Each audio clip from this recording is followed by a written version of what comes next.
नमस्कार दोस्तों, आज मैं आपके साथ शेयर करने वाली हूँ एक ऐसी रेसिपी जिसमें आपके स्वाद, आपकी सेहत और आपके उपवास तीनों को ध्यान में रख कर के बनाया गया है। ये खाने में जितनी टेस्टी है उतनी ही ये हमारे शरीर के लिए पौष्टिक भी है और हमारे उपवास के अंदर खाए जाने वाले फलाहारी चीज़ों से ही बनाई गई है।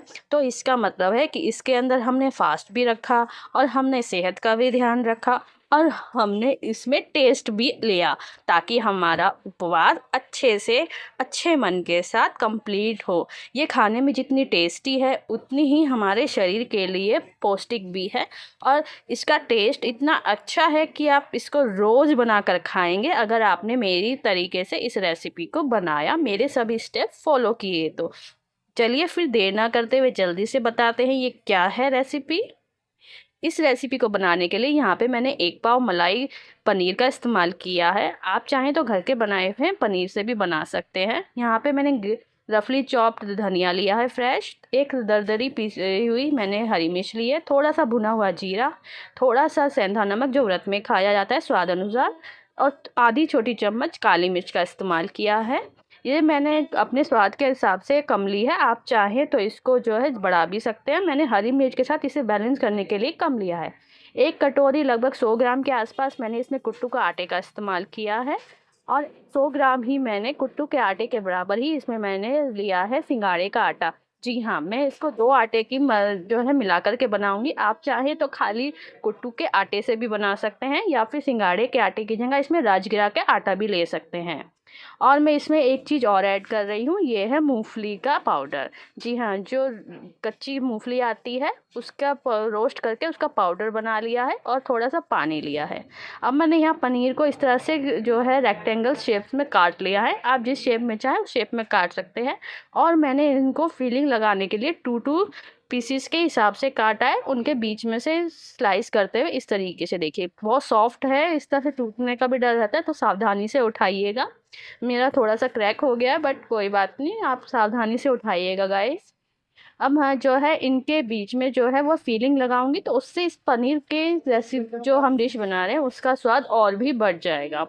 अब हम इसके अंदर फिर लगाने के लिए अपनी सबसे पहले मूंगफली के जो भुने हुए मूंगफली का पाउडर है उसमें डाल लेंगे काली मिर्च, भुना हुआ जीरा, थोड़ा सा चॉप्ड हरा धनिया, इससे फ्लेवर और बढ़ जाएगा फ्रेशनेस के साथ। और थोड़ी सी इसमें हम लेंगे कटी हुई जो हमने दरदरी हरी मिर्च ली थी, रफली चॉप की हुई, रफली ग्राइंड की हुई। इनको हाथ से अच्छे से मिला लेंगे। इन्हें इस मसाले को हमने मिक्सचर को जो फिलिंग को है सूखा ही रखना है और साथ में हम इसमें डाल लेंगे थोड़ा सा सेंधा नमक स्वाद अनुसार ताकि हमारा जो पनीर है वो फीका ना लगे और फिलिंग के साथ उसका अच्छा फ्लेवर बने। ये फिलिंग लगाने के बाद जो है आपका जो पनीर है उसका टेस्ट डबल नहीं, ट्रिपल नहीं, 10 गुना बढ़ जाता है। ये इतनी टेस्टी है और ये रेसिपी भी इतनी टेस्टी है कि आप जो हैं इसको सिर्फ नवरात्रि में ही नहीं, नवरात्रि के बाद नॉर्मल डेज में भी बनाकर खाने के लिए आपके फैमिली वाले आपसे बोलेंगे बार बार बनाने को। अब मैं इस फिलिंग को जो है पनीर की स्लाइसिस के बीच में लगा रही हूँ, जैसे हम टोस्ट बनाते हैं ब्रेड का या किसी भी चीज़ का उनके बीच में लगाते हैं उस तरीके से मैं इसको पूरे में स्प्रेड कर रही हूँ रेक्टेंगल शेप्स में और दूसरा पीसीस उसके ऊपर रख रही हूँ।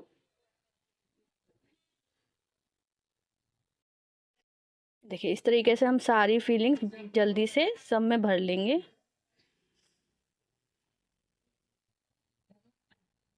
सावधानी से इसके अंदर अच्छे से स्प्रेड कीजिएगा सारी इस फीलिंग को। आराम आराम से पनीर को ध्यान से उठाते हुए स्लाइसिस को लगाइएगा, क्योंकि पनीर टूट गया तो फिर उसको उसके साथ अच्छे से पेयरिंग करने में दिक्कत आएगी और फिर उससे हमारी डिश बनने में भी दिक्कत आएगी। इस तरीके से हम सावधानी से सभी पीसेस के अंदर फिलिंग भर देंगे और इनका सैंडविच जैसा बना लेंगे, टोस्ट जैसा। इस तरीके से मैंने जो ऊपर की राउंड शेप थी उस पर भी मैंने लगा लिया है काट के। इस तरह से मैं मेरे जो है टोटल जो है यहाँ पे 6 सैंडविचेस बने हैं पनीर के। अभी जो जहाँ तक मेरी रेसिपी है उसमें 6 ही सैंडविच अभी तक तैयार हुए हैं इस फिलिंग को लगा करके। इस तरीके से मैंने इसको तैयार कर लिया है यहाँ तक।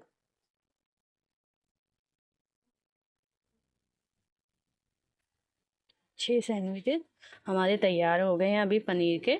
और ये जो बचा हुआ मसाला था वो भी मैं इसके ऊपर ऐसे स्प्रेड कर देती हूँ, इससे इसका फ्लेवर और अच्छे से आएगा। अगर कहीं नमक की कमी होगी तो वह भी पूरी हो जाएगी मसाले के साथ।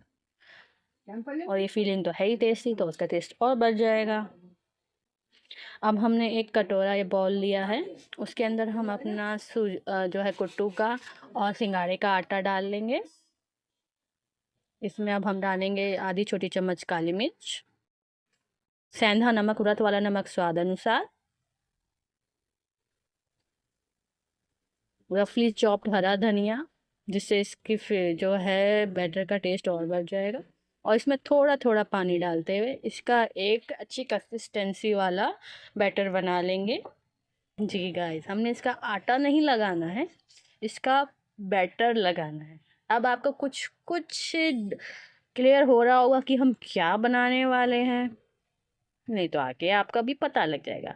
हम एक साथ पानी नहीं डालना है, हम इसमें आराम आराम से पानी डालेंगे। ये जो रेसिपी है गाइस, इसमें हमारे शरीर को अच्छे से प्रोटीन भी मिल जाता है, हमारा व्रत भी पूरा होता है और हमारा जो टेस्ट है वह भी डेवलप होता है अच्छे से। रोज़ एक ही चीज़ खाने से हम बोर हो जाते हैं, इस वजह से हमें बदल बदल के चीज़ें बना के खाने से हमारे व्रत भी अच्छे से होते हैं। अब मैंने फुल गैस पर अपना जो तेल है पैन में डाल करके चढ़ा लिया है। आप चाहें तो कढ़ाई का भी इस्तेमाल कर सकते हैं, बट अभी मैंने फ्राई पैन में ही अपनी डिश को बना रही हूँ। आप कढ़ाई में भी बना सकते हैं। जब तक हमारा तेल गर्म हो रहा है हम इसके साथ में खाई जाने वाली चटनी बना लेते हैं। जी हाँ, सही सुना आपने, मैंने यहाँ रफली जो है फ्रेश धनिया लिया है, 2 हरी मिर्च, सेंधा नमक स्वाद अनुसार, कच्चा जीरा, 1 इंच अदरक और आधा नींबू लिया है इसमें खट्टेपन का टेस्ट देने के लिए। आप चाहें तो इसकी जगह इमली का पानी भी इस्तेमाल कर सकते हैं, अगर करते हैं तो। नहीं करते हैं तो आप इसके अंदर थोड़ा सा दही भी डाल सकते हैं, पर मैंने यहाँ नींबू का इस्तेमाल किया है। मुझे नींबू का फ्लेवर ज़्यादा अच्छा लगता है। नींबू का रस या तो आप पहले से निकाल के छान लीजिए या उसके बीज निकाल दीजिए। जीरा हमने भुना हुआ नहीं लिया है, कच्चा लिया है। और आधी छोटी चम्मच हमने यहाँ काली मिर्च ली है। और यहाँ पे मूंगफली के जो दाने होते हैं उनको हमने ड्राई रोस्ट करके छील लिया है। ये देखिए अच्छे से ड्राई रोस्ट दाने लेने हैं, तले हुए या कच्चे दाने नहीं लेने हैं। अब हम इन सबको चटनी बनाने वाले ग्राइंडर में डाल करके इनका चटनी बना लेंगे। इस चटनी को गाइस आप बनाकर अपने पूरे नवरात्र में किसी भी पकौड़ी, टिक्की, स्नैक्स, वड़े, किसी भी चीज़ के साथ खा सकते हैं। मैं तो इसको बहुत बनाती हूँ और बार बार ख़त्म हो जाती है कई बार, तो मैं ज़्यादा बना के नहीं रखती हूँ क्योंकि मुझे फ्रेश खाना ही बना के खाना पसंद है। अब हम इन चीज़ों को सभी को, मसालों को, धनिए को, हरी मिर्च को जो हमने धो ली थी उनको हम डाल लेंगे। मैं यहाँ पे मूंगफली भी इसी टाइम डाल रही हूँ और थोड़ा सा इसमें मैंने जो है नींबू लिया है वह निचोड़ दिया है, इसका स्वाद बढ़ाने के लिए और इसके कलर को भी अच्छा रखने के लिए। नींबू के रस को या तो आप अलग से निकाल लीजिएगा और फिर छान करके डालिएगा, नहीं तो इसके बीज निकाल कर ही आप इसमें इस्तेमाल कीजिएगा। और थोड़ा सा पानी डाल लिया है चटनी को थोड़ा सा ग्राइंड करने में आसानी और पतला करने के लिए, जितनी हमें चाहिए हो।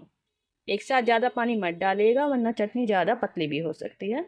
लीजिए फ्रेंड्स, हमारी चटनी तैयार है, मैंने उसे ग्राइंड कर लिया है और देखिए कितना अच्छा कलर आया है। और मुझे इतनी ही थिक चटनी पसंद है।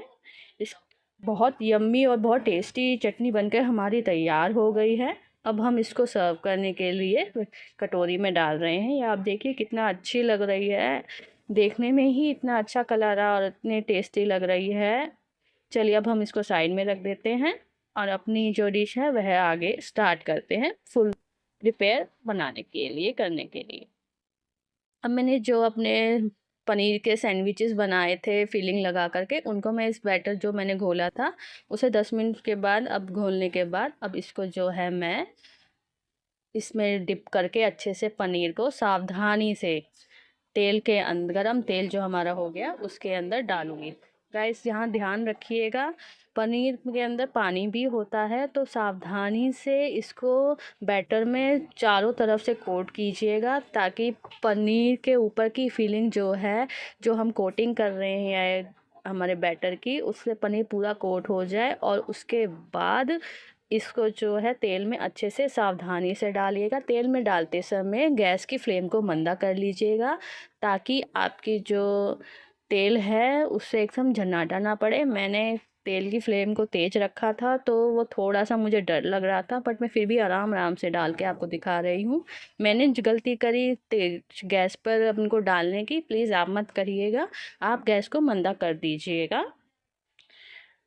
सावधानी बहुत ज़रूरी है कभी भी रसोई में काम करते समय। मैंने ये सावधानी थोड़ी सी छोड़ दी और देखिए मेरी एक पकौड़ी में से थोड़ा सा गरम आंच लगने की वजह से बैटर हट भी गया है।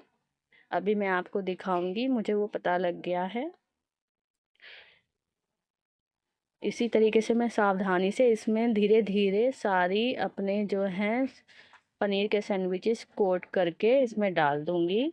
अब आप कहेंगे इन्हें सैंडविचेस क्यों कह रहे हो? हाँ जी, ये हैं पनीर की पकोड़े, व्रत में खाए जाने वाले। अभी तक मैंने उन्हें सैंडविचेस की तरह प्रिपेयर किया था, अब मैं उनको पकोड़े की रूप दे रही हूँ, इसलिए अब वो पकोड़े बन गए हैं। ये देखिए गाइस, अब मैं इन्हें आराम आराम से नीचे से पक जाने के बाद इनको पलट दूंगी। सावधानी से पलटिएगा, वरना जो है तेल की छींटें आप पर आ सकती हैं। हमें आप सावधानी से ही खाना बनाना चाहिए। ये देखिए गाइस, मैं आपको कह रही थी ना कि मेरी पनीर की जो है फीलिंग, जो ऊपर की कोटिंग है, वो एक जगह से हट गई है। देखिए आपको एक पकोड़े में दिख भी रहा होगा, इस पे से ऊपर से थोड़ी सी कोटिंग हट गई है, जिसकी वजह से मुझे काफ़ी दिक्कत हुई थी इसको बनाने में। बट बाकी सबकी फीलिंग जो है वो सही है।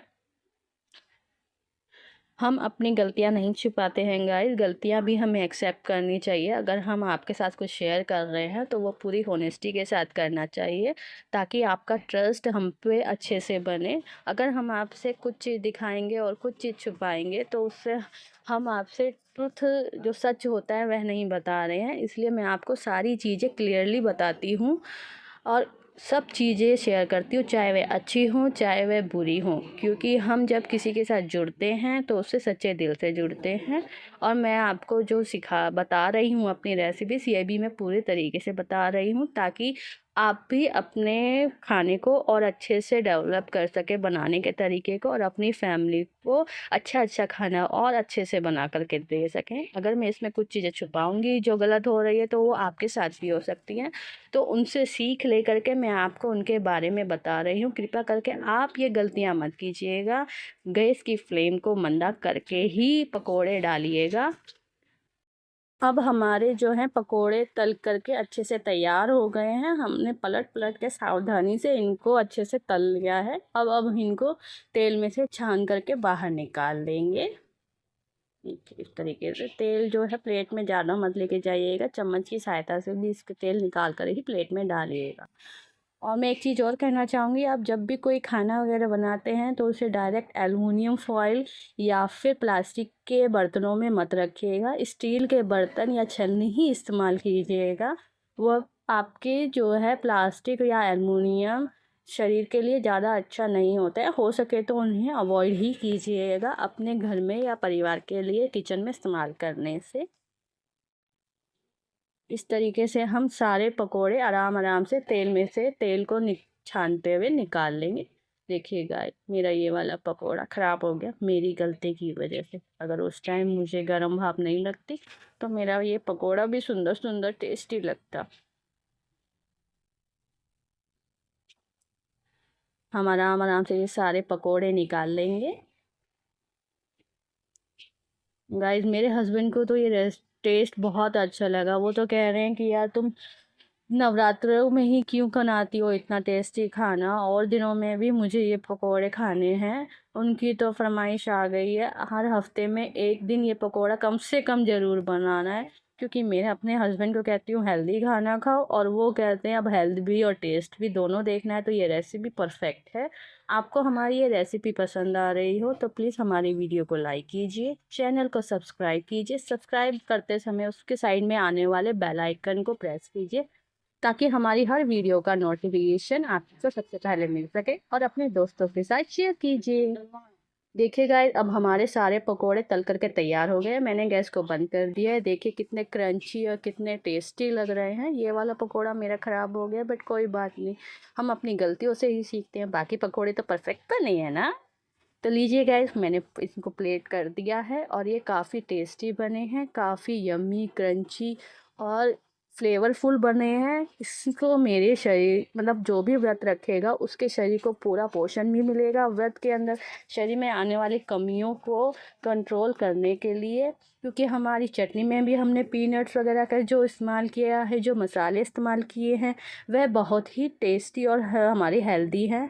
आपको हमारी ये रेसिपी पसंद आई हो तो हमारी वीडियो को लाइक कीजिएगा, चैनल को सब्सक्राइब कीजिएगा और हमारी वीडियो को दोस्तों के साथ शेयर कीजिएगा। और आप हमारे से कोई नई रेसिपी सीखना चाहते हो वह कमेंट करके हमें भेज सकते हैं। हम वह रेसिपी बनाकर आपके साथ ज़रूर शेयर करेंगे। प्लीज़ अपने दोस्तों के साथ ज़रूर शेयर कीजिएगा ताकि वह भी इस पौष्टिक और टेस्टी और व्रत वाले खाने को बना करके एंजॉय कर सके और माता रानी के गुणगान गा सके।